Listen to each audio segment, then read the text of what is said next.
अस्सलामु अलैकुम वरहमतुल्लाहि वबरकातुहू। आज हम सूरह यूनुस हिस्सा नंबर 2 की मश्क़ी सवालात हल करेंगे। पहला सवाल है, खाली जगह फुर करे। नंबर 1, आयत नंबर 61 में अल्लाह ताला के बारे में ज़िक्र है कि वो लोगों के आमाल से खूब वाकिफ़ है। आमाल में ख़ास तौर पर तिलावत कुरान पाक का ज़िक्र है।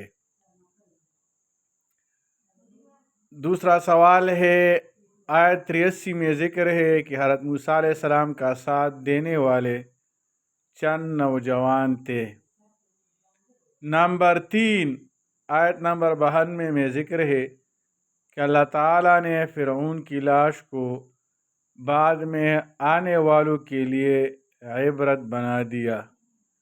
नंबर 4, आयत 100 में ज़िक्र है कि किसी के लिए मुमकिन नहीं कि वो अल्लाह के हुक्म के बगैर ईमान ले आए।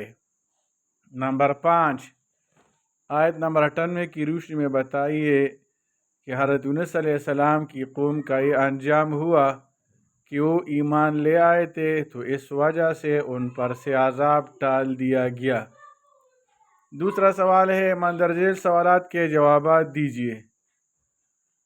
छठे रुकू में कुरान हकीम और रसूलुल्लाह सल्लल्लाहु अलैहि वसल्लम की क्या सिफात बयान की गई है और हमें क्या हुक्म दिया गया है।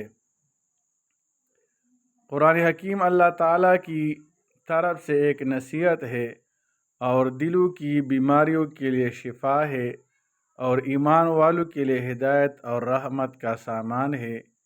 ये सब कुछ अल्लाह के फजल और इसकी रहमत से है, लिहाजा हमें इस पर खुश होना चाहिए। ये उन तमाम चीज़ों से बेहतर है जो लोग जमा कर रहे हैं। दूसरा सवाल है, 7वीं रुकू की रोशनी में औलियाउल्लाह की सिफात और उनके लिए दी गई बशारत तहरीर करे। जवाब है, औलियाउल्लाह ईमान और तक़वा की सिफात रखते हैं और उन्हें बशारत दी गई कि उन्हें न आइंदा का कोई खौफ होगा और न माज़ी की बात का कोई गम। उनके लिए खुशखबरी है दुनिया की ज़िंदगी में भी और आखिरत में भी। सवाल नंबर 3, 8वीं रुकू में कितने अंबिया किराम का जिक्र किया गया है। उनमें से किसी एक की दावत के बारे में 3 बातें लिखें। जवाब है, हज़रत नूह अलैहिस्सलाम, हज़रत हारून अलैहिस्सलाम और हज़रत मूसा अलैहिस्सलाम का जिक्र आया है। हज़रत नूह अलैहिस्सलाम ने अपनी कौम को इस्तिकामत के साथ दावत दी और अल्लाह पर तवक्कुल किया।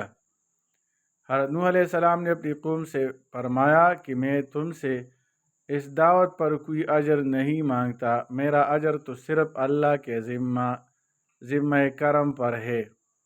नंबर 3, हज़रत नूह अलैहिस्सलाम ने अपनी कौम से ये भी फरमाया कि मुझे हुक्म दिया गया है कि मैं फरमानबरदारों में से हो जाऊं।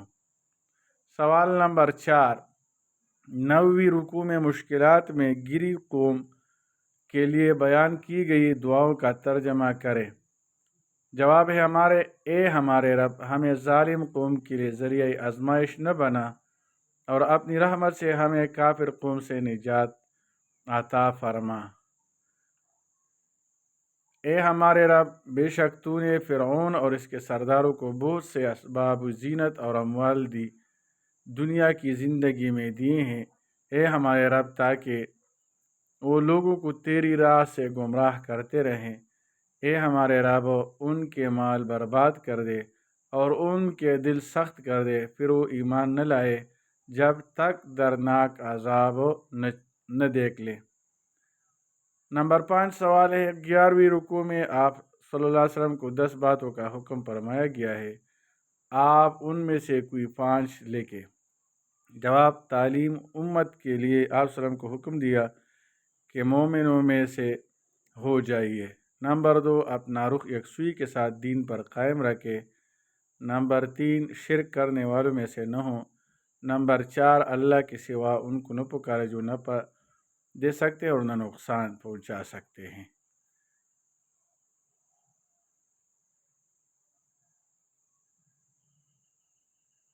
और नंबर 5 है, उसकी तरफ पैरवी कीजिए जो आप सल्लल्लाहु अलैहि वसल्लम की तरफ वही फरमाई जाती है। اس میں تیسرا سوال ہے اس کے علاوہ قرآن حکیم ہمارے لیے کیسے شفا، رحمت اور ہدایت کا ذریعہ ہے، نوٹ تحریر کرے۔ اس کا جواب ہے قرآن کریم اللہ تعالیٰ کا کلام ہے، جو کہ اللہ تعالیٰ نے نبی کریم صلی اللہ علیہ وسلم پر نازل ہوا، اور اس کی تلاوت عبارت ہے۔ قرآن کی یہ جامع اور معنی تعریف یہی ہے۔ تعریف میں یہ اللہ تعالیٰ کی کلام ہے، کہنے سے بشر وغیرہ کی کلام خارج ہو جاتی ہے، اور ہمارے قول کہ اللہ تعالیٰ کے نبی محمد صلی اللہ علیہ وسلم پر نازل کیا گیا ہے، اس پر ہر جو دوسروں پر نازل ہوا خارج ہوتا ہے، مثلا تورات اور انجیل اور زبور۔ اور ہمارا یہ قول کہ اس کی تلاوت عبارت ہے، اس سے احادیث قدسیہ خارج ہو جاتی ہے، اور یہ قرآن کریم نور و یقین اور مضبوط رسی اور صالح اور نیک لوگوں کا منہج ہے۔ اس میں پہلے انبیاء کرام صالحین کی خبریں پائی جاتی ہے، اور یہ کیسے نہ ہو، جس نے بھی ان کا حکم کی نافرمانی کی وہ ذلیلوں میں سے ہے۔ اور اس میں ایسی آیات ہیں جو کہ اس جہاں میں اللہ تعالیٰ کی قدرت اور اس کے معجزات بیان کرتی ہے، اور اس میں آدمی کی اصلیت بیان کی گئی ہے، جو کہ ایک گندے پانی سے پیدا ہوا ہے۔